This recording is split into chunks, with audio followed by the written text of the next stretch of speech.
second session of the second day. Our today's esteemed speaker, Professor Waseem Ahmad Sahab, have already joined. Professor Waseem Sahab was chairperson and dean of the department, and education. As far as the educational qualification of sir is concerned, he did his BSc, MSc, and PhD. The highest degree he achieved, that is DSc, Doctor of Science, FNASC, FNAAS, FLS from London, and JSP Fellow Japan, JRF, SRF, PDF from CSIR. As far as teaching experience of sir is concerned, he has teaching experience more than 40 years. I think, sir, most of us have over 40 years of age, and sir has teaching geology of UG, PG students. He became lecturer in 1988, reader in 1997, and professor in 2005. And apart from this teaching experience, sir's area of research is biodiversity, taxonomy, ultrastructure and functional morphology, molecular taxonomy and ecology, etc. Participants, sir, have received various prominent awards. As far as his research supervision is concerned, he has successfully supervised about 12 PhD degrees, and he has edited 7 books and authored 7 books and edited 4 books. Sir has research paper more than 196 published in peer-reviewed quality research publications from national international journals of repute. As far as sir की जो मैं ये कहूँ कि foreign visit है, a series of visits sir has visited so many countries like England in 1995, Scotland, Germany in 1999. 7 times sir has visited for academic purpose from 1999 to 2019. Costa Rica, Japan 2002 to 3, Korea 2007, Spain 2010, Singapore in 2003, and Belgium 2010, and many more other countries sir have visited. Apart from this, sir also received various prestigious awards for his contribution in his field, that is MS Jaraspuri Gold Medal from Chhatrapati Sahuji Maharaj University, Kanpur in 2019, Janki Animal Award in 2009, Government of India, Vigyan Ratna Samman, UP Government of Science and Technology from 2010 and 11, Professor of SP Gupta Gold Medal in 2011, Young Scientist Award for MAAS Mass in 1993 for significant contribution in life sciences, and DSc in 1993 from Aligarh Muslim University, Aligarh. Participants, sir, has also delivered more than 32 invited lectures, and he has, last but not least, I would also like to mention, sir, that he has collaboration with the various world-renowned, reputed researchers and scientists, in which the few names I will mention here, that prominents are PAA Loof from Netherlands, Professor M.R. Siddiqui from Hertz, UK, Bren Bog from Scotland, G.F. Bolmore from UK, Jihu W.U. from China, M.W. Wundt from Netherlands, New Zealand, and R. Punya Santiago from Spain, T. Mizukubo from Japan, and last but not the least, J.K. Lee from Korea. Sir का जो ये participants I will just mention here, ये मैंने बहुत कम और बहुत short, I will say the brief introduction था. If you really wish to visit, if you really wish to know much more about sir, you can visit and you can just type Professor Waseem Ahmad, Department Chairman and Department of Zoology. You will find a detailed information about sir, and I'm sure that that will motivate young faculty members like you and me. With these words, sir, I would like to request kindly come on the dais and discuss on today's topic, that is research and development. Thank you very much, sir, for joining with us. Now the mic over to you. Thank you, Dr. Nafis, and welcome all the participants. I think you can see my screen. Is it visible? Yes, very much visible, sir. Okay. So this lecture is the part of Madan Mohan Malviya training program which the Government of India and UGC has started, and they have a plan to train over 100,000 teachers from different parts of the world, of the country. Now, a little bit about the new education policy, which came in July 2020. Of course, it is almost 4 years. And it was really a very enthusiastic research policy, starting from lower school education to higher education. We will be restricting ourselves only to higher education. And in the higher education, the emphasis has been on uh, multidisciplinary or holistic research, that education. That is, earlier the education was basically compartmentalized, so that only science students will be studying only science papers, and the social science and arts students will be studying only arts and social science papers.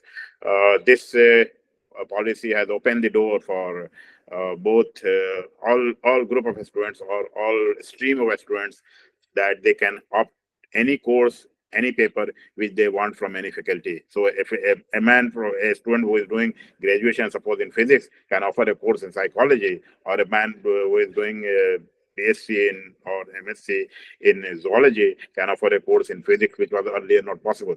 So in addition to the major and minor and other courses, then there has been emphasis on skill development, because the products which, because the market economy which has changed the world. Now we need more of skilled persons in the market, so that they can easily get job. So the emphasis has been on the skill development, and in addition to that, research and development, and research and entrepreneurship, and capacity building of the teachers, and others and others.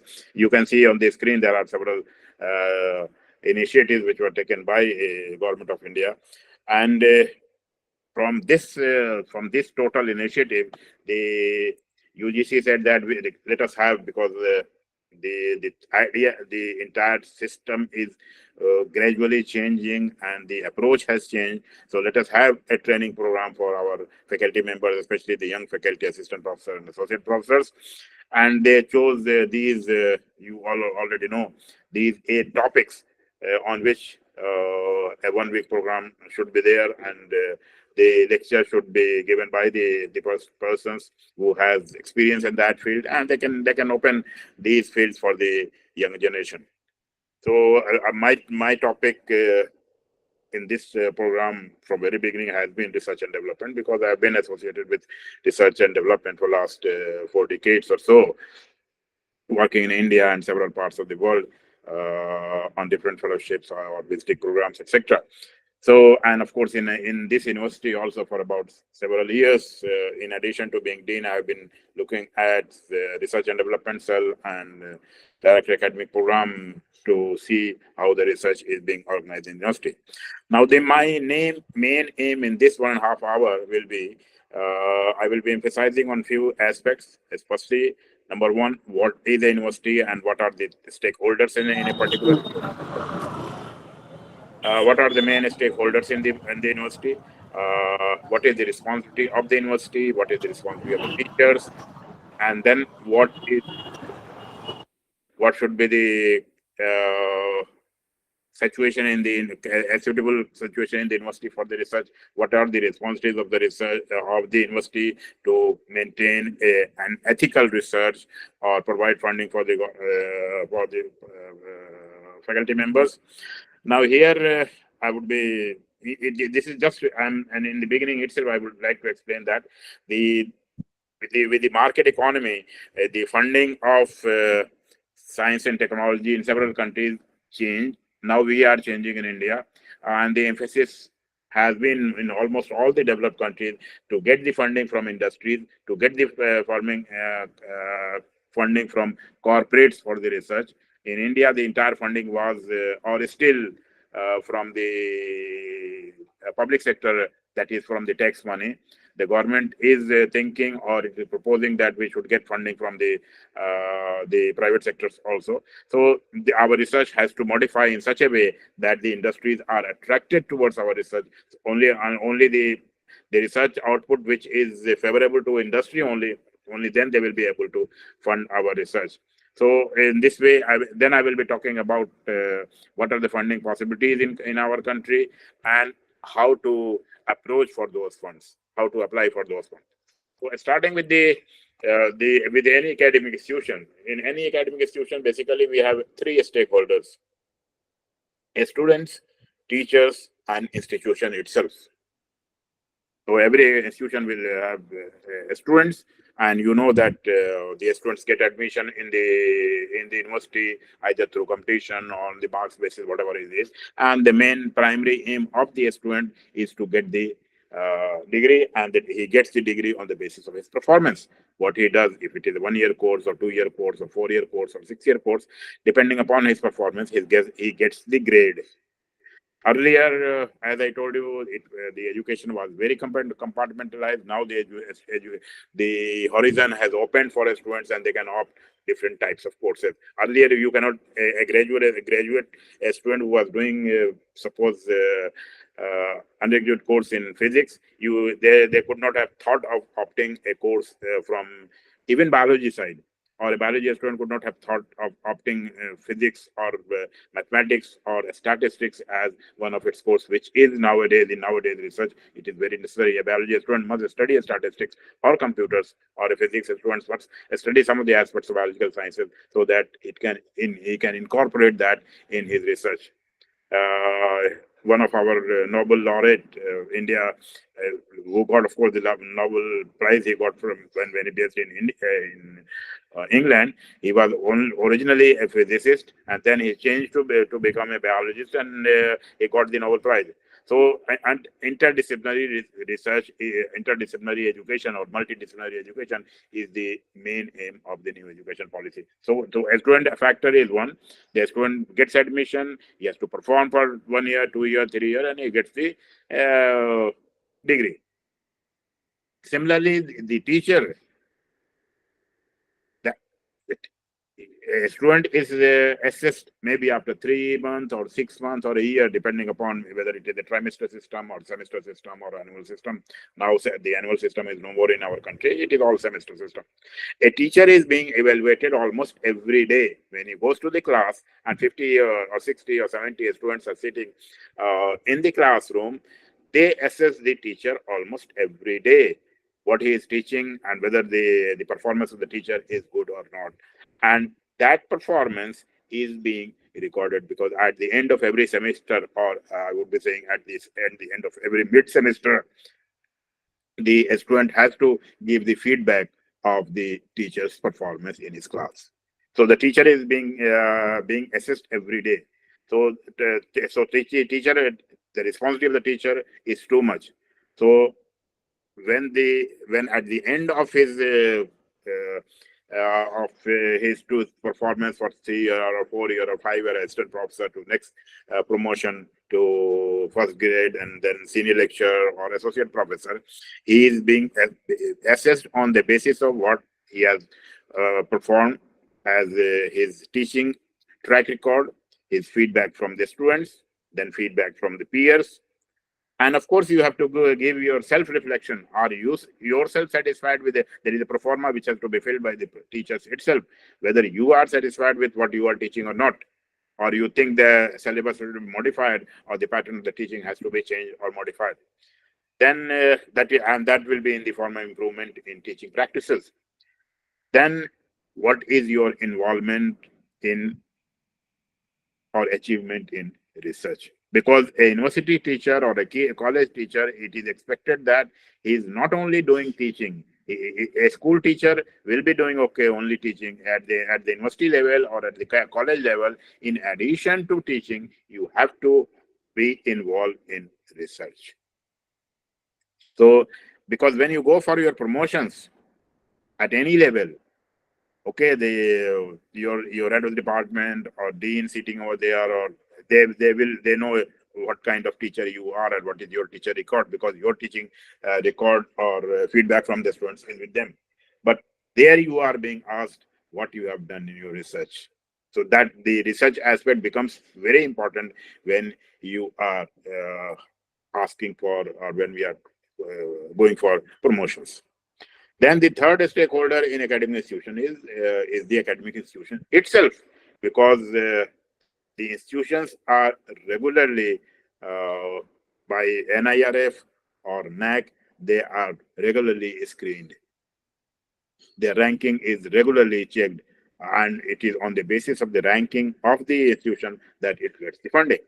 So ranking will fully depend on the performance of the students and the teachers. How many students got what grades, what type of grades, how many of them got the job, what type of job they got, and what is the performance of teachers in the teaching, in research, and extracurricular activities of the campus. So, and totality on the basis of these things, the institution is being just and it is being ranked. And all of you know what is NIRF and what is NAC. NIRF has become very important. Few days back, a ranking of different universities about ranking about 2000 colleges and universities in India has come out, and you must have seen which university has received position. Indian Institute of Sciences has received first position, JNU second, Aligarh Muslim University has received eighth position. Okay, so a teacher has to basically maintain a balance between teaching and research activity. That has to be maintained. And basic and applied research must complement it. Now, when you talk of research, there are both the kinds of research are there. Basic researches are there, which are basically responsible for generating knowledge. And then you have applied research, which deals with the problems which the society is facing, or which the country is facing, any kind of any problem, any diseases, or any kind of problem. So to solve those problems, applied research is must. So both a basic and applied research, they must complement each other. Then for a suitable environment in the university or in the college or in the campus, free interaction between university students, research scholars, and scientists in conducive research atmosphere. That provides basically conducive research environments. And of course, for that, financial assistance for a variety of problems should be provided. So this is the gist. You have to go have balance between teaching and research. When you are talking of research, we have to have a balance between basic and research and applied research. The possibility is that some person are doing basic research, some are doing applied research, or the same person can do both kinds of research. That is the responsibility of the university to look after that. Then there should be free interaction between students, research scholars, and scientists, and some finance has to be provided. We have to see from where the finance will come. So, why the research is important in an university? The whole nature or the whole world, we have to add knowledge, because there is lots of knowledge available in the world, and I would be saying we know just a pinch of the knowledge which nature has provided in the world. We know just a pinch of the knowledge. Say for I'm a man of biodiversity. We say that we know in some of the organisms, some of the animal group or plant group, we know just 5 to 10% information. Just 5 to 10% information we know. There are we at present only about 1 million species of animals are known, but it is expected that just in some of the microscopic animals like nematodes, on which I work, it is believed that there are 10 million species of nematodes itself.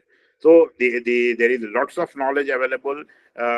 We have to generate, and that's why the research is important to, and that becomes basic knowledge. Now from that basic knowledge, time to time, when some problem occurs, any kind of problem occurs, it is these basic knowledge which helps in solving those real world problems and developing better technologies. So you need to do research to generate knowledge. You need to do research to solve the day-to-day problems, or to technically advance yourself.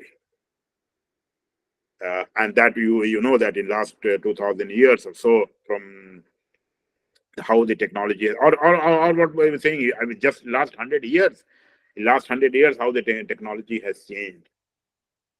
There is a lot of difference between my generation and your generation. How the technology, you cannot think when we were child, we would not have thought that in every hand there will be a mobile phone and we will be able to talk to any person throughout the world in just a click. So the technology has changed. So, and that comes from the research. So, and for research, we need to have a conducive atmosphere for research in the university. And research, as I told you, the research is one of the primary function of the university, and there should be, for that, there should be a viable connection between the research scholar and the guide. Because as a teacher, what we do is, in addition to doing our own research, we have researcher students. So there should be a very conducive environment. There should be a very collaborative connection between the research scholar. Sometimes there is problems with the research scholar and the guide. That should not be there.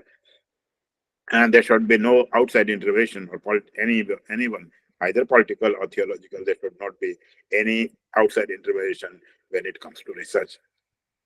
And then there should be optical allocation. So fund is a very important factor. In addition to outside interventions, which should not be there. I'm sorry to say that sometimes in our country, there are political and theological interventions in the universities that should not be there. Let it be outside the university campus. But anyhow, the fund becomes a very important factor.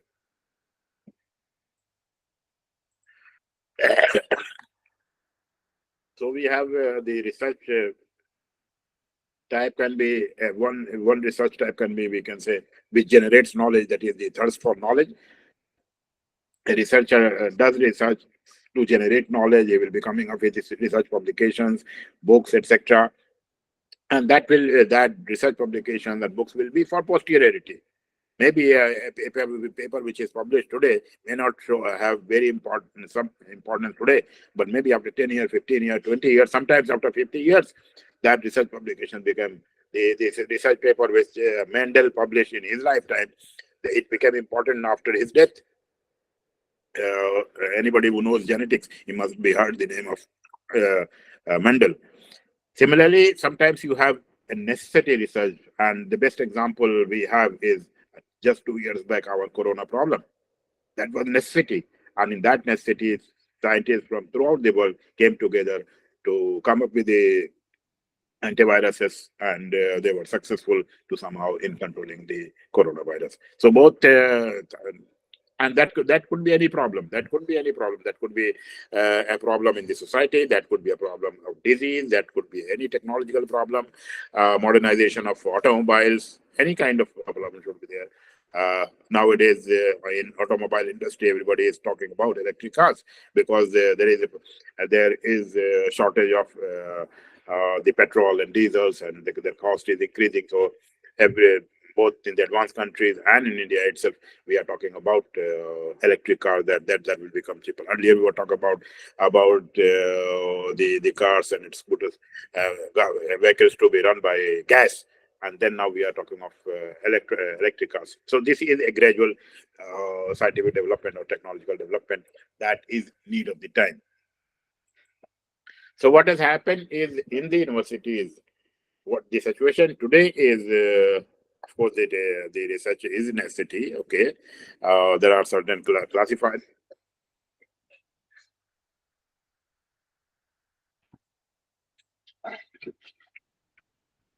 There are certain classified research. Then we started talking about integrated research. That okay, let us go for interdisciplinary research, merging different branches of science together to solve any problem.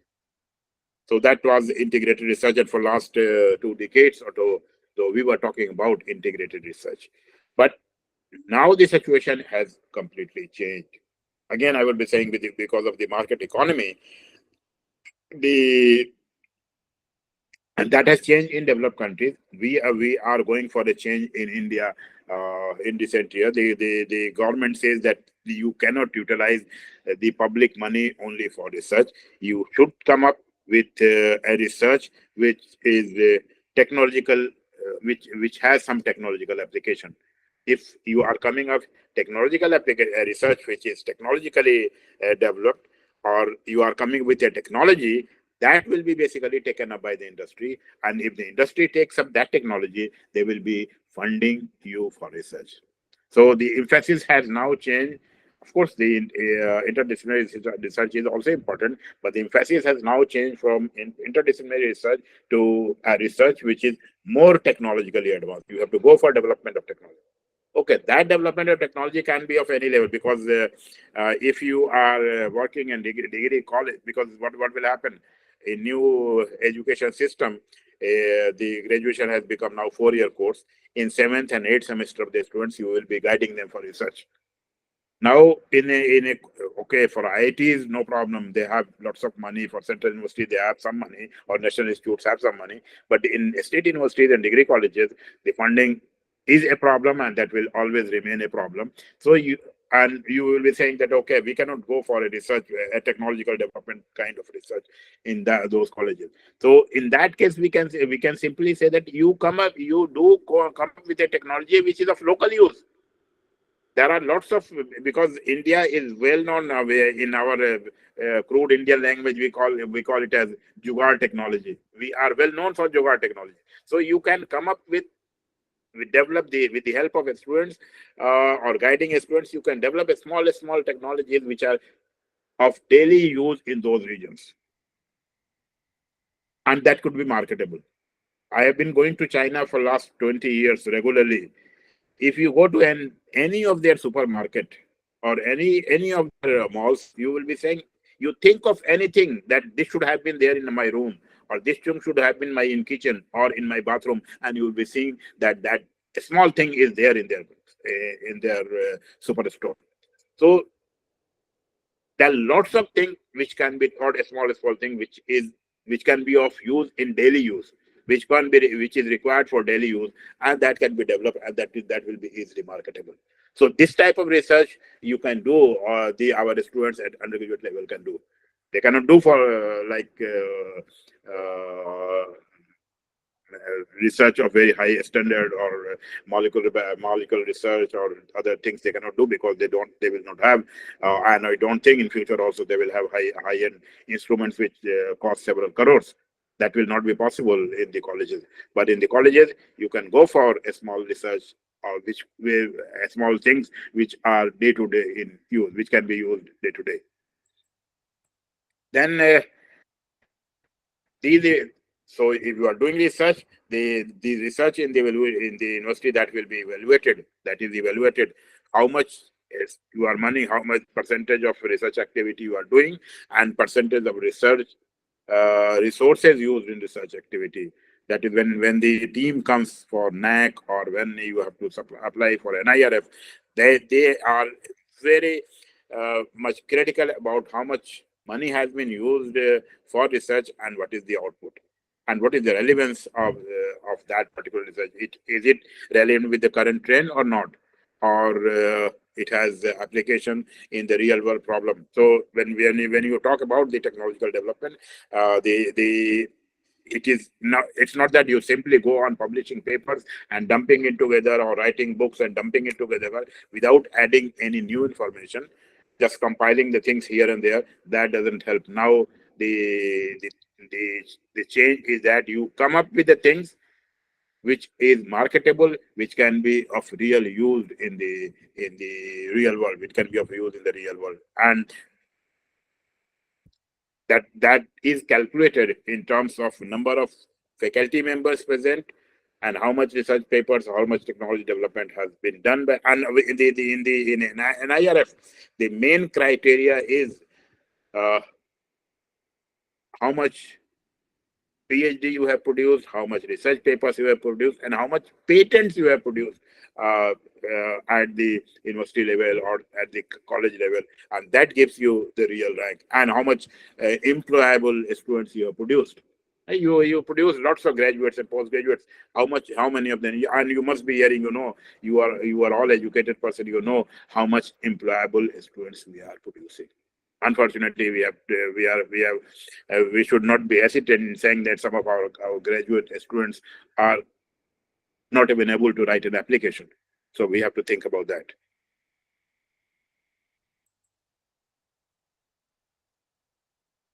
Is it clear up to now? Hello? Hello? Yes, sir. Yes, sir.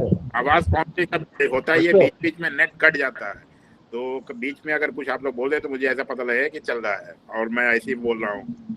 Okay? Then Okay, sir. Okay, sir. the next step is role of importance of research in the university. Research is one of the central mission of the modern university. Research is the principal generator of new knowledge. Okay, this we have already discussed. Research means enhancing university standard. This one, every university has to prioritize, that is formulating research priorities, plans, and policies. Every university will have to prioritize research in its own way, looking at the expertise available with them and looking with the local problems. Both the things you have to take into a university, suppose in Assam, or a university, suppose in Kerala, or a university in Tamil Nadu may have other priorities than a university in West UP or in Bihar. So you have to review the country's problem, regional problem, and local community research. These things have to be taken into consideration when you are when you are planning your research. Selection of the university strategic research thrust at the level of campus, college, and department, that has to be done.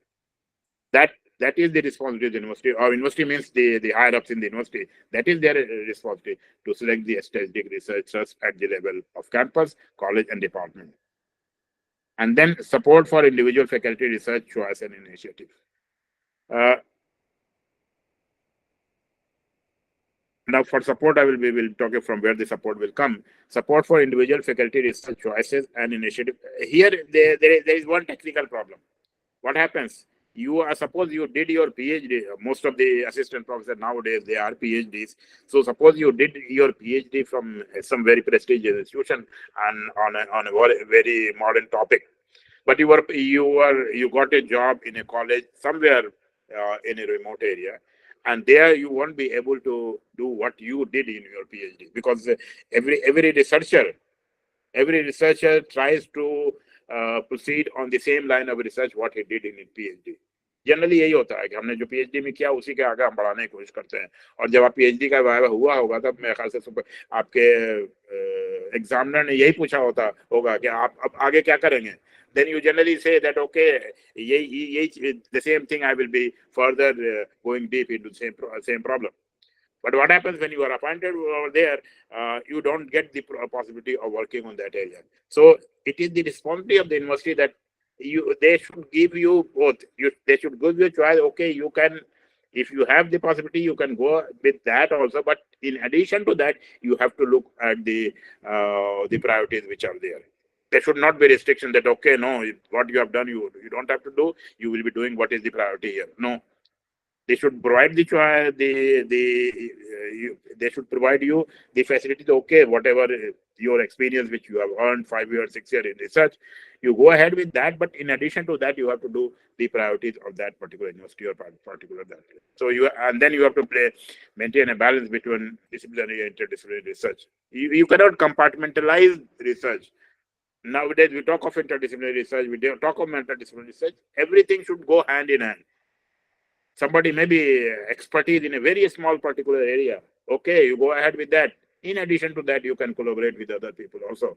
Because I am, suppose, I am a zoologist. I am expert in a particular area, but I will need help from some problems from physics department. I may need some help from computer center. I may need help from a statistics department. So, but it's not that I will be leaving my discipline, it's my expertise. Expertise is there, I will be doing that, and then I can collaborate with the person from statistics or computers or physics or chemistry, whatever it is. Or the same thing can happen with the social science. Because I am a man of science, I generally give examples from science, but that can happen with the social science people also. So university is what should be the university research policy? Every university must have a comprehensive set of research policies pertaining to research integrity and research misconduct. This has become a major problem nowadays, research integrity and research misconduct. That is the responsibility of the university to check that, because if a wrong paper is published from your university and at a later stage that it was proved that it was a false paper, or without doing research it was a fake paper, that gives a bad name to the person. In addition to that, it gives bad name to the university itself. So university has to be very careful in research integrity and research misconduct. conflict of interest and conflict of commitment also. It should be interested, but there should not be conflict of interest within the faculty members itself. Health, safety, and environment concerned. That should be the waste products which are coming out from the research. That should be especially the research in medical sciences or in sciences, the waste products which are used. That should be probable. There should be a definite method for their disposal. Or if you are involving research involving human subjects, with the medical college people do, or research involving animal subjects, with the biological sciences people do, you have to be real ethical in that case. Then definite policies regarding functioning of sponsored projects. University should have a definite policy. I will be talking about sponsored projects at the later stage. And the establishment of the university should have certain research centers also, which should be especially devoted to research. Okay, departments are there. In departments, you have to go teaching as well as research, but there should be some research centers also in the university, which is we should specialize in research in particular area. So the code of ethics, for that we have institution must ensure the implementation of a stated code of ethics, inclusion of research ethics in research methodology. Now that is being done nowadays in almost every university in their research methodology paper. You will be teaching research methodology paper in 7th and 8th semester to the undergraduate students, and there it is suggested that in all the research methodology paper there should be at least 1 or 2 units based on research ethics. And that research ethics includes both plagiarism also, the copying of research from other persons, or fake data also, or when you are dealing with animals, or you are dealing with society, or you are taking data from any social setup, or the thing, everything that includes. Then plagiarism, nowadays, of course, Turnitin software is available for plagiarism check, which talks about the similarity of your paper with the other papers. It talks about 20%, 30%, 40%, 50% similarity. So that plagiarism check is necessary. Nowadays, it has become complementary. Every university has plagiarism software, and when you submit a paper or thesis, firstly it goes for plagiarism check, then it is sent to examiners or experts. Then there should be a research advisory committee, a research ethics committee in the university. In 2010, of course, we are talking that after the new education policy that emphasis has been more and more industry. It is not like that. In 2010 itself, the government of India came up with a policy that every university should have an incubation center. Incubation center is basically a facility which the university provides to the faculty member and the industry people to come together and do some kind of research over there, which can be marketable. So a startup incubator or incubation center is a specialized space created to develop and support entrepreneurship and early stage enterprise throughout their formative stages. Every higher education center must have an incubation center and innovation council. The innovation council encourages students and the faculty members, and they usually organize at regular interval competition among the students to come up with new ideas and provide a space for implementation of those new ideas, or to work up with working model of those new ideas. So to inspire, encourage, and foster the culture of innovation and startup among students and faculty members in the university. So that will develop competition among the students and the university to provide students and faculty members a platform along with other people with bright and original ideas to work together. These other peoples are basically, we are talking of the industry people. To bright and original idea to work together and incubate ideas to execution. So incubate idea means basically on the basis of that idea, you come up with prototypes. And that prototypes, if is acceptable by the industry, they will form the real object which will be marketable. To provide a synergy between academia and industry, that that will provide a synergy between academy and industry. That will inculcate basically a bent of mind towards research among young students. Now, in addition to that, in 2022, University Grant Commission came up with a policy that every higher education institution should establish research and development cell. That is, UGC launched an initiative to establish research and development cell in higher education institution with mandate to promoting quality research that contributes meaningfully towards the goal of self-reliant. We talk of Atmanirbhar Bharat. To become an Atmanirbhar, we need to have products ourselves. We should not be importing the things, but we should be exporting them. It's not that we have to rely for something from China or something from Japan or something from Korea. We should be able to develop our own things. Starting from small things, we can develop high-end technologies also. So that was the main aim, that if every industry, IITs and others already had research and development cell, but the university should have research and development cell. And they said that for that, there should be an advisory council headed by the vice chancellor of the university, and then he will appoint a director, and then director will have 5 committees, and each of the committee will be looking at, one of the committee will be looking about research programs and policy development. Another one will be looking about after the collaboration or collaboration with the industry and collaboration with the community. And then the committee will be responsible for product development, monitoring, and commercialization. There should be a committee which should look after the IPR, that is patent cell, legal and ethical problems. And for all these, there should be a committee which should provide finance or infrastructure. So this in 2022, UGC came up with the idea that every university should have research. I looked after for 2 years. I looked after research and development cell because I'm already retired. After retirement for a few years, I worked in the university, but I left it to young persons. Then recently, the government of India has started Anusandhan National Research Foundation. Anusandhan Research Foundation is a rather umbrella organization which looks after, under which all the funding agencies work, whether it is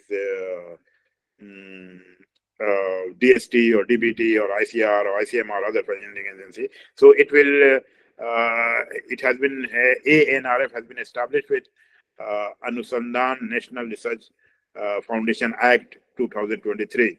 It aims to seed, grow, and promote research and development and foster a culture of research and innovation throughout Indian universities, colleges, research institutes, and research and development laboratories.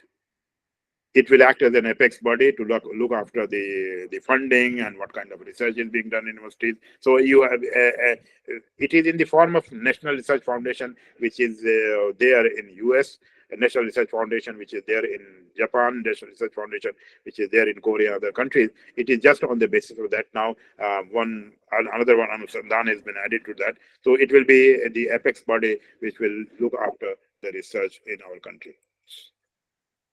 Then some questions to explore. This is all what is the situation in India and what the university should be able to do. Now, if you are doing research, you must get some encouragement. So, and that encouragement will depend upon because you know that there are lots of people who publish papers in predatory journals. You pay some money, and your paper will be published. So you have now to differentiate between real excellence research and the junk type of research which is being published in predatory journals. There should be some method for that. So how can we define excellence in research? Which criteria and process are used to assess research excellence? There are certain criteria which are used. Of course, there is always questions about every criteria, but there are certain criteria which are used throughout the world to understand, to judge the excellence of research. What are the drivers of research excellence? How to maximize research output? And what is the role of work environment? These are some of the questions. And assessing excellence in research, of course, it is very difficult. Not there is not any common criteria There are certain criteria, but none of them are clearly defined. What should be the method of assessing research? At that topic, that raises lots of debates. To a particular research, some people may say that it is very good research, some may not be, until unless it is really marketable or it is really solving day-to-day problem. Then okay, you can say it is a good research. Otherwise, but all the research papers, all the publications, they are not at the same time they are working, are solving the problem. They may be solving the problem maybe after 10 years, or the research may be a junk research. So that criteria could be either discipline specific area or discipline centric area, or that criteria could be based on the type of research conducted, especially in case of multidisciplinary research, on the type of research conducted. The general criteria which are generally used nowadays throughout the world, in India also, that is research impact and peer review process and metrics. These are the three criteria which are generally used. Research impact, what is the impact of that particular research? And then peer review process, which is a very common process at all levels, and there are certain metrics. Coming to research impact, that is easily visible, okay. But that is very rare. You have some problem in a particular area, as we give the example of corona. The problem occurred, and the scientists worked together, and they were able to develop antivirus, and that's how that were able to control the virus. Okay, that is real impact we see. Or any disease nowadays, we are talking of monkeypox. Or in some other area, there are certain other diseases. Lots of viral diseases that come up with these areas. So people are working. If they are come up with some kind of medicine or some kind of vaccines, which immediately controls that. So that is real impact. Everybody will say, okay, that is a good research, and the person or the group which has developed that gets credit for that. But when it comes to peer review, which is very common process. Your thesis also goes to 3 examiners. Or when you submit your research paper, it goes to reviewers. Or when you ask for money to a particular agency, it goes to some reviewers for their comments. Or you apply for some award or some other things, it goes to reviewers. And generally, decisions are made on the basis of reviewers' content. But the problem is that the effectiveness of this review process is again very subjective. The same research paper for one reviewer may be very good. The other one may be saying that okay, it's just useless. So when you send your research paper for publication in some good journal, you will be saying that some of the referees are very positive about your research, and the other one is totally negative about your research. So that problem is, so when you will be seeing in some of the recent publications in Nature and other, the people are saying that you cannot rely on the peer review process is subjective, and that sometimes raises question on the authenticity of the research, or raises question on the process itself. But still, that is the most well-known process, peer review process, which is being followed throughout the world in assessing the research of any person. The second one, which is very common nowadays, is the metrics. There are the 2 metrics which are generally used: impact factor and H index. I will not go into detail. I think being PhDs, all of you know what is impact factor. Basically, impact factor is based on the citation of a particular research,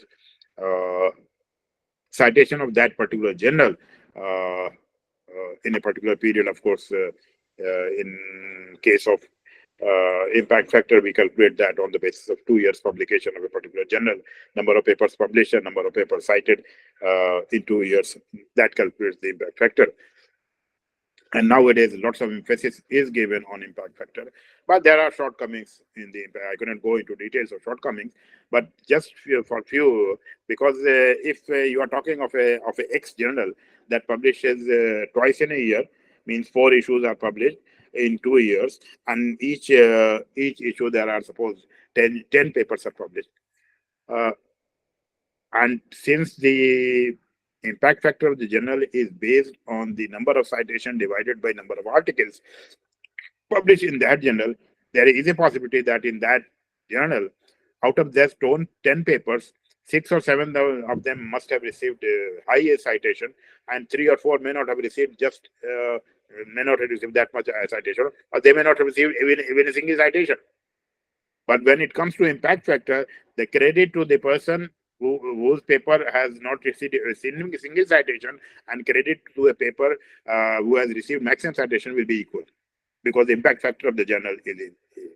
So that there are lots of objections nowadays. In recent, just last month in Nature, a paper came where renowned scientists from US, they said that we should not talk about where it is published. We should talk about what that paper publishes.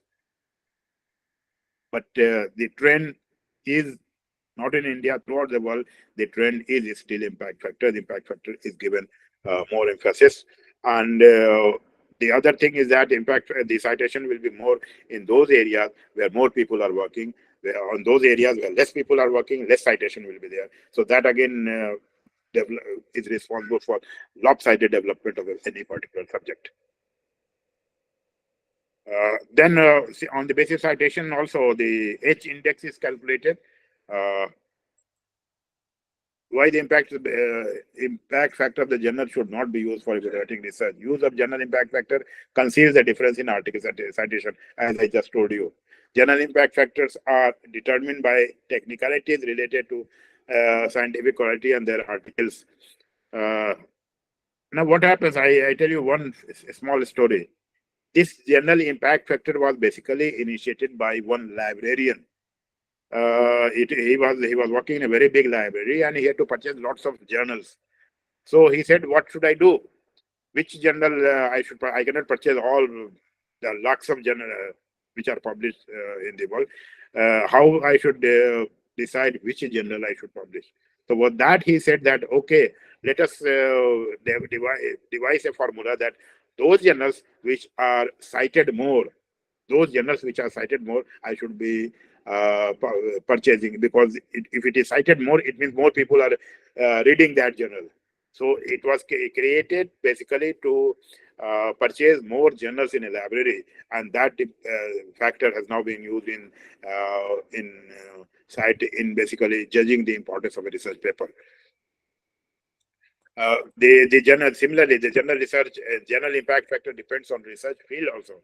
High impact factors are likely in journals covering large area of basic research with a rapidly expanding but short-lived literature that use many references per article. I can say here there are so many authors who have written against impact factor. Article citation rate determines the journal impact factor, not vice versa. Similarly, the H index is an author-level matrix that attempts to measure both the productivity and citation impact of the publication of a scientist or a scholar. How many number of papers have been published for how many citations, that is again. But I was just studying today one article in which they have come up with a report that fake citations have also been started nowadays. So if the fake citation is started, these indexes will again be of no use. But still, we are scientists and you are or scientists or academicians, and we have to live in this environment. Still, we have to follow that. We cannot change unless it is changed, because in functioning of these indices, there are lots of high-level agencies like Alzheimer's and Nature and Springers. They are involved for the so that their journals are being distributed. They publish journals and distribute it to thousands of libraries, and they earn money. So there lots of things are involved in that. But there are short. So it means in all the three, whether you are talking of peer review or you are talking of indices, H index, or your impact factor, there are shortcomings, but we have to live with that. Then next, this is what is research, and what is good research, what is bad research, and how the research has to be seen. Then coming to research grant, for research you need money. Without money, you cannot do research. Even if you are doing simple survey research, even that you need money to go to that city or to go to that area to make surveys. So research funding is one of the most important element in higher education and high impact academic research. Of course, for a good university, what we need is a physical and technical infrastructure should be there, talented faculty should be there, quality admission should be there, and adequate financial support. That is a good university, and based on that good university, the good students, good faculty members, they will be good research. If they are doing good research, they will be attracting more money. That is a normal, natural process. Okay, you have, but that how many that type of university are there in India or throughout the world? Every university cannot have all the faculty very good, all the students very good infrastructure. That is not possible. And then what happens? Of course, that if it is good, that in turn influence the funding from government as well as the industry. It also attracts foreign collaboration. Okay, but what happens in our country? Although the government agencies have number of schemes to support research and development, the fact is that most of these funds, which comes from government, they go to IITs, national institutes and laboratories, and to some extent to central universities. This is the reality.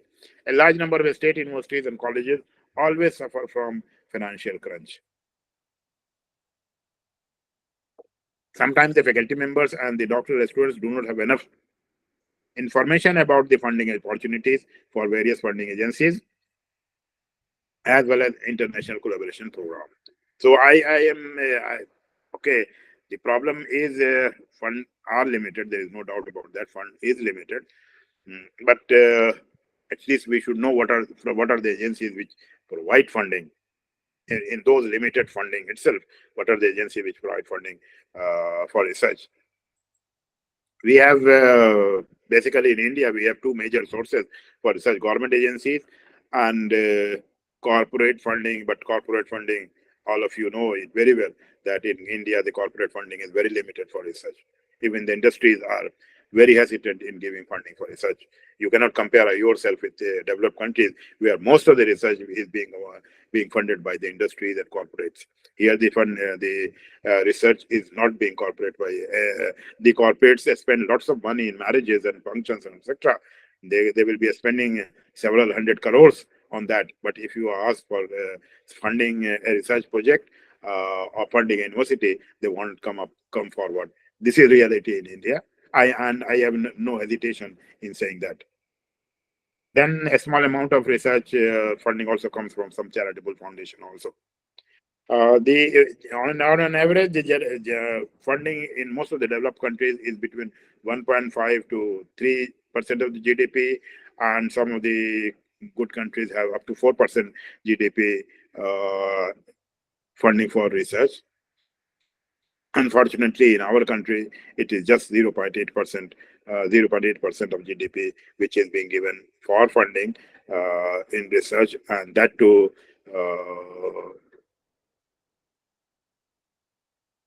is very less as compared to other countries. I will go into details of that. Then research funding at table level, there are different agencies at national level. University Grant Commission is there, CSIR, DST, DBT, ICR, ICMR, ICSR, DRDO, DA, Ayush, and several ministries have programs for research funding.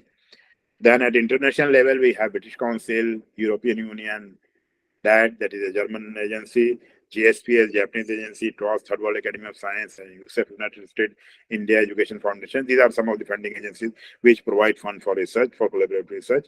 At the university level, some of the universities provide some seed money to young researchers, but that is also very rare.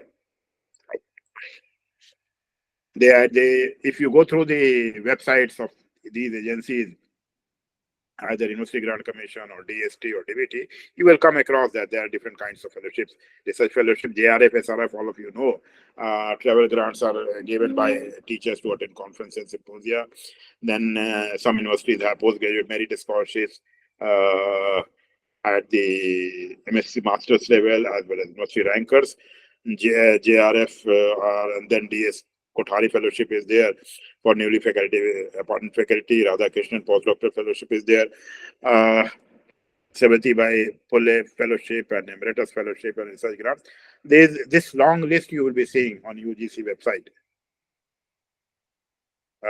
But unfortunately, for last several years, the funding from UGC is almost negligible.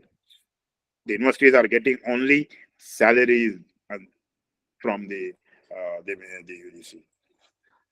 Then university has started faculty development programs, organize funding for organizing conferences, workshops, and seminars, network resource centers in colleges, instrumentation facilities in colleges, specialist programs, and college for potential excellence programs. These were some of the programs initiated by UGC. Some of them are working, some of them are working, but these are the programs which help colleges and universities. Similarly, DST has different kinds of funding.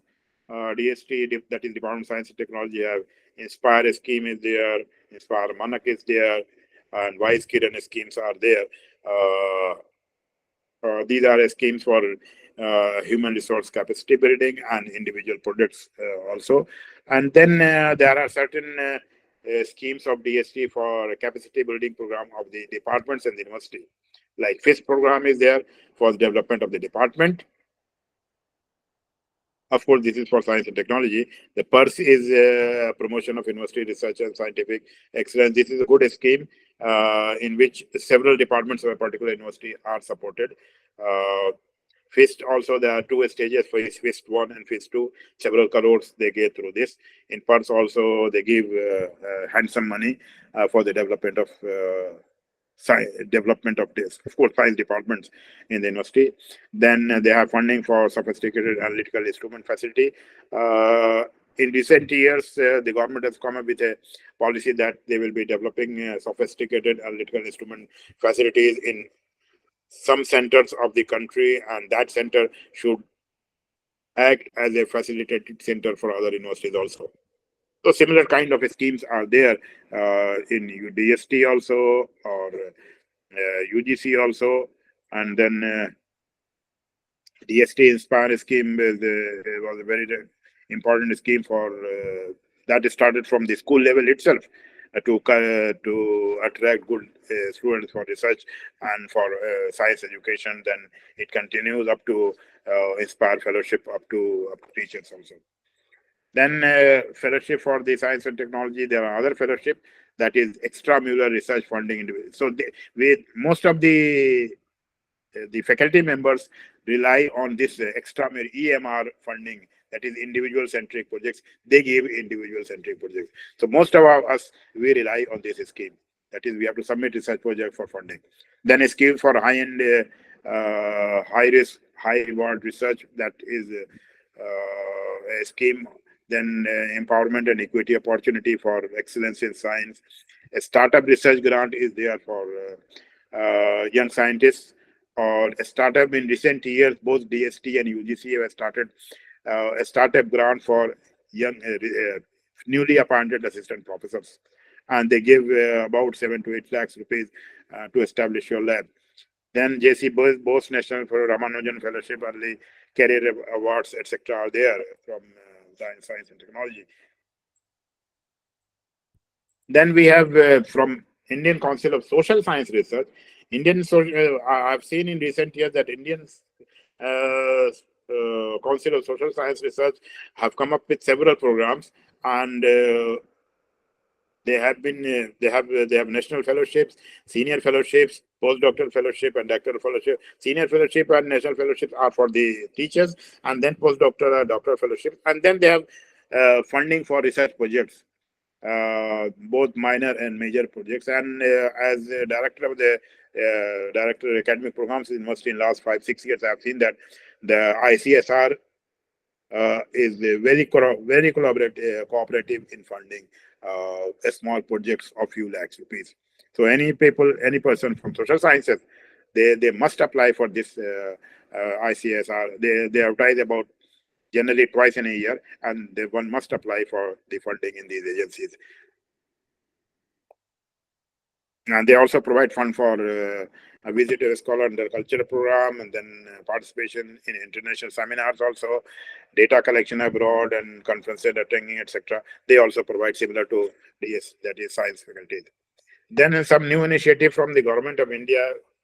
That is the first initiative, as I told you, the DST as well as the UGC have a startup grant for the newly freshly appointed faculty.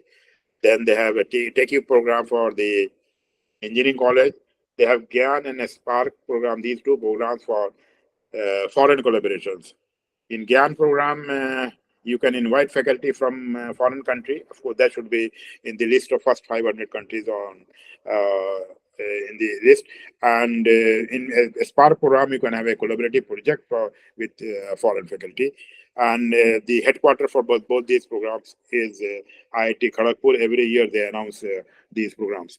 Then we have ICSR, Inspire program, UGA Stride program, etc. programs are there. So there are several programs. Similarly, we have international fundings through different agencies, which provides funding for collaborative research also. They provide funding for short visits for 3 months, 6 month visits also.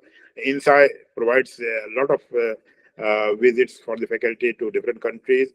DAD has sandwich program. Third World Academy of Science has sandwich. So there are many programs. You can go through the scheme through the net and websites of these agencies, and you can come up, you can see. Now, okay, there are funding agencies which provide funding, and these fundings are very competitive. Now, how to get those funding, that is more important, and that is more, I would say, very important, how to get fund from these agencies. You have to be very cautious in. Now, what happens? All the lecturers or readers or professors, all of us try to get research from different agencies, and we plan to apply for research projects. What happens is when we have to apply for research projects, we apply for research project without doing lots of background work. When a proposal comes up, when an advertisement comes up, we just start writing or something and submit it to Prof without thinking more on that. I emphasize more on that. So suppose you plan to apply for a research proposal next year in ICMR or ICSR or IDS. With my experience, I will be telling you these things based on my four decades of experience. You have to think about that problem well in advance, maybe 6 months or 1 year advance, that अगले साल देखो भाई project आने वाला है. और मैं बहुत सिंपल लैंग्वेज में ये बात समझाने जा रहा हूँ आपको, क्योंकि ये बहुत इंपॉर्टेंट आपको समझ रही है to get fund. If you plan to do research, submit a research project, you plan at least 1 year in advance. और ज़हन में वो सोचिए कि हमें किस टॉपिक पे करना है. For that, what you have to do, the issue, what problem does your research will address. So for that, you will have to go for studying lots of research papers and books. एक चीज ये होगी कि आप research papers books पढ़ेंगे, वहां से problems लेंगे, या आप अपने local, if you are social scientist, local issue को ही देखेंगे, उसके प्रॉब्लम सोचेंगे. So you have to think and think and think a lot about the problem first, and you have to review literature, and you have to see how much that particular topic has been worked and where is the gap area. You have to look for the gap area. ये काम हो चुका है और ये बचा हुआ है, ये हमें करना है. Then you have to design that research को हम कैसे करेंगे वो research. You have to think about that. How will the research achieve? जो ऑब्जेक्टिव आप लेके चल रहे हैं वो कैसे ऑब्जेक्टिव रिसर्च होगी और उससे बेनिफिट. ये 3 चीजें पहले आपके जहन में आ जानी चाहिए रिसर्च प्रपोजल लिखने से पहले. क्या इशू है, हम उसको करें कैसे, और उससे बेसिक बेनिफिट हम जस्टिफाई कैसे करें कि ये काम करने से बेनिफिट सोसाइटी को है, मुल्क को है, किसको बेनिफिट है, और या साइंस को है या सब्जेक्ट को है. What benefit is there, that should come in mind. Then what you have to do is, so outline the step in your. अब आप आउटलाइन करेंगे रिसर्च प्रपोजल. क्या करेंगे? Provide yourself with intellectual context. अब जो आपने पढ़ा है वो उसका इंटेलेक्चुअल कंटेक्स्ट लाएं कि हमें क्या करना है. वो कहाँ से आएगा? जो आपने पढ़ा है पीछे लिटरेचर में, आपने पढ़ा है, आपने पढ़ा बहुत इंटरनेशनल लिटरेचर और नेशनल लिटरेचर पढ़ा, आपने देखा ये गैप एरियाज है, और यहाँ पे पढ़ा, उनमें से आप आइडियाज निकालेंगे. And you have to be very creative in though taking out that idea कि हाँ ये आइडिया है, ये करना है, ये चीज शॉर्टकमिंग इसमें है, ये और हो सकती है. And then you have to justify your, वो जो idea निकाला आपने, objectives निकाले, you have to justify your research problem. And you have, for justify, you have to think through your experiments. To preliminary कुछ experiments करके और preliminary survey करके, you, because when you are going to represent your paper, they will be asking, do you have any preliminary data about that? आप बड़ा सा 3 साल का project लेके आ गए हैं, do you have any preliminary data? So you have to think through experiments. वो experiments कैसे होंगे? Either it will be in the form of preliminary experimental data or field data. Then you have to think about you have to anticipate potential problems. क्या potential problem आ सकती है तो काम करने में, और हम कितने दिन में इसको पूरा करेंगे? How to anticipate the real time. This thing should be there before writing the research problem. Then research problems जब हम लिखते हैं, project proposal हम लिखते हैं, right? It is a project proposal हम 10-15 पेज का लिखते हैं. Time हमारे पास कम है. I will tell you now, in any research problem, what you have to do is you have to start with the introduction. 2 page का, 2.5 page का, 3 page का introduction के क्या problem है, that you write. Then you, based on that introduction, you write some objectives. What is the aim and objective of the? Then you develop some hypothesis. Okay, you will be writing the national and international review of the literature. Then you will be writing the methodology, what you will be doing, the time span, and then other things. So what you do is, what I suggest is, before start writing a research proposal, suppose you are a fresh assistant professor, my suggestion will be, you, before writing your proposal, because you have no experience, you must find a mentor. एक senior आदमी, who can be your PhD guide जो रहा था वो, या आपके department का कोई सीनियर आदमी है जो उस फील्ड में काम करता, you must choose a mentor. ये सीनियर आदमी, of course, वो ऐसा ना हो जो आपके टांग काटने वाला हो. That mentor should be, because he has experience of submitting research projects or getting research projects, he will help you a lot in that. Then you choose a research project and then develop research questions and then writing proposal. Finding a mentor, as I told you, he can be your PhD supervisor जिसके साथ काम किया, or a senior person in your field, or any person expert in that particular. आजकल तो allow है, you can have a mentor from collaborator from another other department or another university also. So that kind of things you can do. So then after choosing a mentor, you have to choose project. आप किस चीज में choose कर सकते हैं? आप PhD करके आए, you come up after doing PhD. One thing is that you came up with a new idea. Okay, that's good. You come up with it idea, or you can base your proposal on the basis of what you have done in your PhD. उसी काम को आगे बढ़ा सकते हैं, or any local problem. So that you have to choose. You can choose based on any local problem, और आपने किताब से पढ़ा, लिटरेचर से पढ़ा, आपके ध्यान में कोई चीज आई, और it can be based on your और पीएचडी वर्क को आगे बढ़ा सकते हैं. कहते हैं यहाँ तक हमने किया है, उसमें पीएचडी वर्क के बेस के ऊपर अगर आप प्रोजेक्ट सबमिट करेंगे, so you will be saying, okay, I have preliminary data. Now I can move forward to extend my work on that base, on the basis of that preliminary data. So you will be developing research question. You will raise question, are the research objective feasible? जो कर रहे हैं वो feasible है कि नहीं? उतने time में, basically the time is 3 years or 2 years. The projects are ICSR gives it for 2 years, and science agency, DST and DBT, they give for 3 years. So will it be possible to do it in 2 or 3 years? Or if you are doing some social science or survey type, the sample size is okay or not? आप कितने लोगों का सर्वे करना है, और you have a technical expertise to do that? You will have to think about these things, because these things are very important. Are the questions जो question पूछ रहे हैं वो वाकई नए क्वेश्चन है, या वैसे ही रिपीटेशन है, किसी और ने किया उसको हम रिपीट करने जा रहे हैं? Is the scope of the study is well focused? That is, आप ऐसी स्टडी कर रहे हैं जो टाइम आप वेस्ट करेंगे और पैसा लगाएंगे, वाकई it is going to give you some real result. और is it ethical to sometimes you come up with a questionnaire, is it ethical to ask those questions? That is very because ethical problem is very important. Then, as I told you will have objective, justification, introduction, background review, literature, methodology. ये तो हर projects में किसी भी agency को लेकर करेंगे उसमें यही होता है. Then title of the project should be very brief, very straightforward. वो कोई कॉम्प्लिकेट करने की जरूरत नहीं है. सिंपल टाइटल लिखिए और वेरी क्लियर टाइटल होना चाहिए, वरना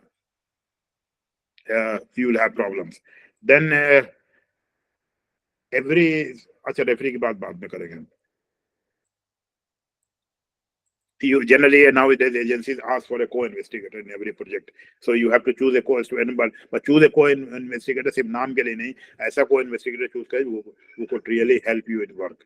पहले होता था एक co-investigator किसी को भी डाल देते थे, ऐसा नहीं, because the agencies are giving money on you. If something happens to you, where that money will go? So that's why every agency now asks for co-investigator. The aims and objective is very important, and यहाँ पे the problem starts here. Now, when we are new, and we are very freshly we have come up with after doing PhD और किसी university में join किया है, project submit करने जा रहे हैं, we are very enthusiastic, बहुत enthusiastic होते हैं, हम ये भी करेंगे और ये भी करेंगे, ये भी करेंगे. So you have to be very practical at that point of time.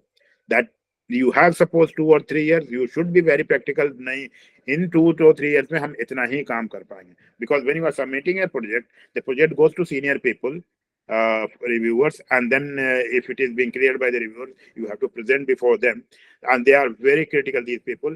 You have to justify that, okay sir, ये 2 objective हम जो लेके चले हैं या 3 objective लेके, I will be able to do in that particular period. हम basically हो जाते हैं यंगर से स्पेशली ओवर एंथुसियास्टिक हो जाते हैं, हम बड़े बड़े प्लान कर लेते हैं, हम ये भी कर लेंगे साहब, ये भी कर लेंगे, ये भी कर लेंगे, वो हो नहीं पाता है. So you have to be very objective.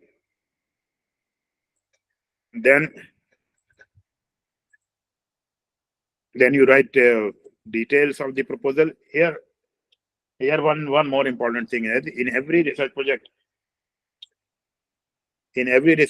you have to give 1-page summary. That is very critical, I tell you here.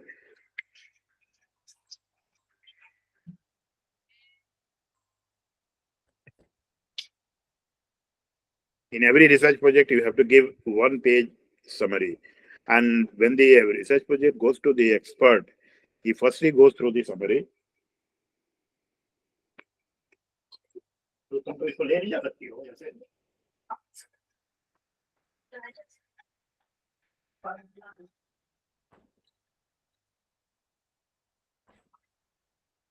every research project you give a summary. When the research project goes to experts, they are very busy people. Now my suggestion is that in that summary you should be able to it is generally 150 or 200 words. In that summary you should be able to justify that. In few lines you should be able to justify that this is an important problem, and you should also be able to justify that I'm capable of doing that, and the time which I am asking for, that is also important. If you are able to, in that 150 or 200 words, if you are able to justify that, okay, the research proposal which I am submitting is very important, only then that reviewer will go inside your research proposal and go through it. उसके बाद बाकी चीजें वो पढ़ेगा. Otherwise, if that summary is not attractive, because these people receive lots of research projects, they don't have time. देखिएगा अगर summary अगर attractive नहीं है, तो they will not go through the research project and directly they will reject it. So with my experience, I will always be saying that your summary should be very, very clear. You should clearly explain that this is the important aspect which I am capable of doing. Also, I am capable of doing, and I will be able to do these questions which I am raising. They are very important questions. That should be important in the summary. Once you have done this summary, okay, you will be writing, as I told you, introduction, you will be writing, aims and objective writing. The aims and objective should be very clear, and you should not be very enthusiastic in writing aims and objective. Then you have to write the review literature, national and international review literature you have to write, and details of research proposal you have to write. Then you have to continue aims. Okay, as I told you, aims about nothing there. Then methodology. You have to be very clear in methodology, which methodology you will be and why you are using that methodology. Both the things. In methodology, which instruments you will be using, what is the infrastructure which is available with you, or if it is social science, other groups, a study group, is there, why that study group, and then with ethics, how you will be reaching that sample, that is access to sample, and how you will be doing the data analysis. You have to justify your method of choice and show you understand the principle also. Then you have to give the timeline, that is when the project will start. In first 3 months, what you will be doing, next 6 months what you will be doing in one, because every year you have to submit the report.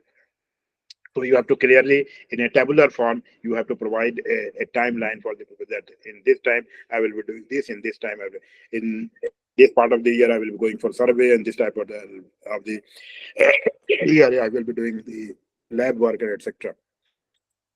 Then this is very critical, that the budget. No organization wants to give more money, and you have to take more money. So you have to justify that the things you will be asking from research personnel, and you will be asking for some instruments, and you will be asking on the money for some attending conferences, books, etc. So at every stage, those people, they will be trying to, if the project is sanctioned, they will try to cut the money, and you have to fight for the money. So you have to explain everything, that okay, without this instrument I will not be able. You can simply say that without this instrument, ऐसा नहीं है कि वो कहेंगे अच्छा साहब एक काम है, you need 2 personnel for the project, they वो कहेंगे साहब एक ले जाओ, एक से कर लो. You have to be very clear cut. If you think that you won't be able to do this work without 2 persons, you say okay, then I will not take this project. You have to be very straightforward. Sometimes this works. If you straightforward say okay sir, नहीं sir, मैं एक आदमी से ये काम नहीं हो सकता, they are bound to give you 2 persons. If you are asking for a instrument, and the agency says okay, the money is not there for the instrument, then you simply say okay, then I will not take this project. So you must impress upon them that you are very clear in what you have to do and what is needed for that project. You have to justify that. Then when you submit the project, they ask for names of few referees. That is again very critical. When you give the name of the referee, one thing is that don't give the name of very high-fi people. अपने हर field में कुछ बहुत ही बड़े आदमी expert होते हैं. Generally, don't give their name. एक तो उनके पास वक्त नहीं होता है, और दूसरा they are very critical. So it's better, if you know, if they know you and you're sure that they will be supporting your proposal, okay, you can give their name. Otherwise, be careful there. Secondly, don't give the name of the person जो किसी level पे भी आपका competitor रहा हो. These are the things which is not in the book. I'm telling you on the basis of my experience.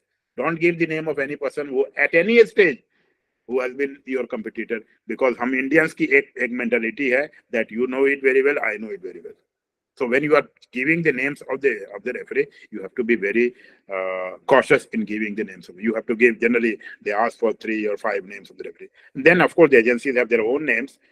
They will be sending your proposal. Now you have written these things. Then after that you have to add a copy of your CV in the proposal.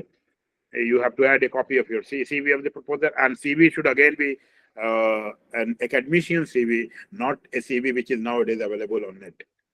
Net पे generally आजकल के लड़के net से देख के CV बना लेते हैं. That is for that CV is a kind of CV which is for industries, not academician CV. Academician CV में नाम आपका हो, आपके एज हो, एकेडमिक क्वालिफिकेशन हो, रिसर्च एक्सपीरियंस हो, पेपर कितने छापे, ये चीजें ऊपर से लेके नीचे तक आनी चाहिए. आजकल मैं अमूमन देखता हूँ नेट पे फैशन एक बढ़ गया है.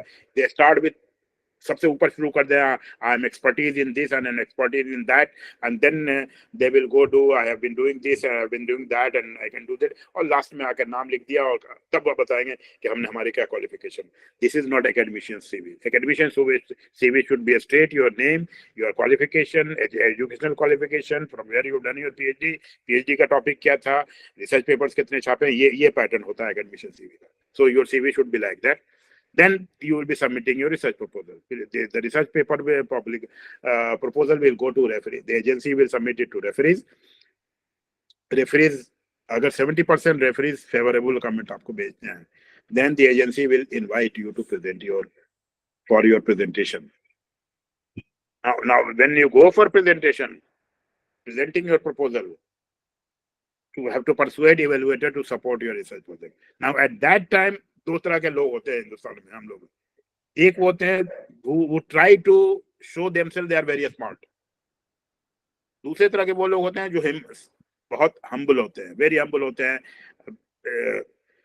So my suggestion is you try to be very humble. Don't try to be over smart over there, because the people who are sitting, जो वहाँ 10-12 लोग जो बैठे हुए हैं, they are, जिसको हम कहते हैं ना, बहुत हिसे हुए लोग बैठे हुए. They are very expert. They have been every 3 months they go through this type of proposals. So if you try to be very smart, आपको प्रोजेक्ट नहीं मिलेगा. You try to be very humble and gradually, starting from introduction, gradually try to convince them. जैसा ये problem है जिसको हम इस तरह से कर सकते हैं, हमारा ये एक्सपीरियंस है, on that basis. So convince the audience that the project is worth doing. Convince the audience that you are capable to do that. ये दोनों चीज है, ये करने के लायक है, and you are able to do that. So script जैसी आपकी थी उसी हिसाब से इंट्रोडक्शन की बात करेंगे, रिसर्च क्वेश्चन जो आपने रेज किए हैं बताएंगे, उस रेस क्वेश्चन के बेस पे आप कहेंगे ये हमारा ऑब्जेक्टिव है, ये मेथोडोलॉजी हम करेंगे और ये एक्सपेक्टेड रिजल्ट हमारे हैं. इस तरह से अगर आप प्रेजेंट करेंगे तो there is every possibility that your project will be sanction. Then ये तो हो गई, आपके सैंक्शन हो गया, प्रोजेक्ट सैंक्शन होगा. अब यूनिवर्सिटी में जब प्रोजेक्ट आता है तो कुछ प्रॉब्लम्स होती है जो मैं हमेशा बताता हूँ, जो हमें एज एकेडमिक्स को भी देखना है और हमारे यूनिवर्सिटी के एडमिनिस्ट्रेशन को भी देखना है. The proposed research project must clearly indicate the objective. ये सब बता दिया आपने, gap area, research programme must fall into the explicit area जब आप अप्लाई कर रहे हैं, क्योंकि बहुत सी एजेंसी जब प्रोजेक्ट एडवर्टाइज करती हैं तो खास एरियाज भी मेंशन कर दे, उसमें एरिया में आना चाहिए, टेक्निकल फिजिबिलिटी होनी चाहिए, नेशनल इंपॉर्टेंस के होने चाहिए. अब यूनिवर्सिटी को क्या करना है? अब यूनिवर्सिटी जब आप प्रोजेक्ट लिखते हैं, when you write project, it goes first you write, it goes to your head of department, goes to the dean of the faculty, then it goes to the registrar office, and it takes lot of time in sending your proposal to the agency. एक long process होती है, and sometimes that takes a lot of time, and the end date or the date all lapses. So for that, university should develop a single window mechanism for submitting research proposal. That should be there. We developed in our university. I developed in the university. The single window system should be there. All the project will come at one place, and it should be immediately. If it comes today in my office, by the evening or by next day, that must be forwarded to the agency. That should be. So that is the responsibility of the university. The PI should have authority to make administrative decisions. ये problem हर university में होती है. PI बेचारा मेहनत करके, he brings the projects, he brings the funding, and then when the functioning occurs, the clerical staff which is sitting in the registrar office, they will be at every stage will have problem in funding in handling the projects, and that's why sometimes the people एक project लाने के बाद दूसरे project के लिए they get frustrated. They say, oh, I will not bring project. So that is the responsibility again university. However, some difficulties are faced by PIs in smooth functioning of the project. Hurdles in the appointment of project staff and purchase of equipment. Sometimes it takes 6 months, and the work of the project suffers and has bearing on the final progress report. The release of the grant from the funding agency is erratic also. And similarly, the university, the utilization certificate, which is sent by the university, is also delayed. So these are some of the problems which occurs. What we have to do is, all the government of India provide funding for research and development through several agencies. It is still far behind many developing economies in terms of its GDP. This is probably one of the most important reasons why we are for low ranking vis-a-vis developed countries. Some remedial measures must be taken by the university to encourage high impact research in their institution. There should be a very strong research policy and research advisory committee to monitor the research program of the university. The faculty members should be encouraged to submit good research proposals. Although there are start programs of UGC and DST, the university must provide some seed money to freshly appointed teachers to start their own research. There should be a strong regulation or ethical policy of the university regarding research publications. They should not be allowed to publish in peer-reviewed journals because this gives a bad name to the university itself. The university should encourage their faculty members to develop collaboration with international faculty and industry, and some incentive should be given to PI. Of course, that is not given in India. In all the other countries throughout the world, some incentives are given to PI also for. So this is all about research and development. I think I have been able to explain you a few things. If you have any question, you are most welcome. Thank you very much, sir, for your this detailed deliberation and very much informative your lecture. I thank you again on behalf of HRDC AMU, Aligarh. Participants, if you have any query or question or your observation, kindly share with sir. Sir is with us.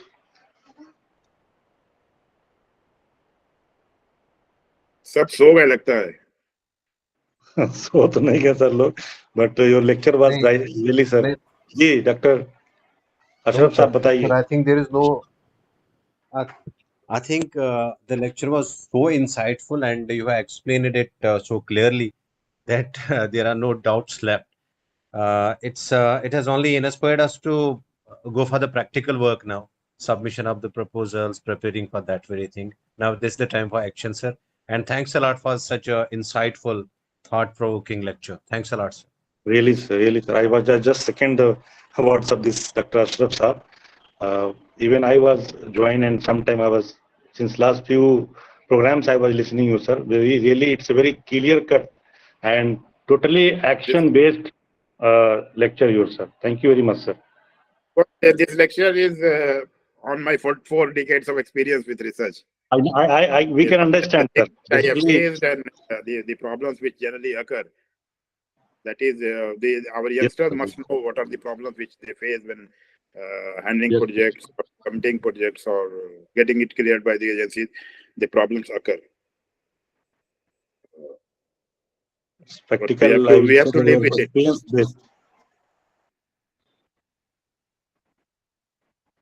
Anyone? Okay, thank you, Phil. Okay. ठीक है sir, शुक्रिया sir था. Okay, thank you so much. Okay.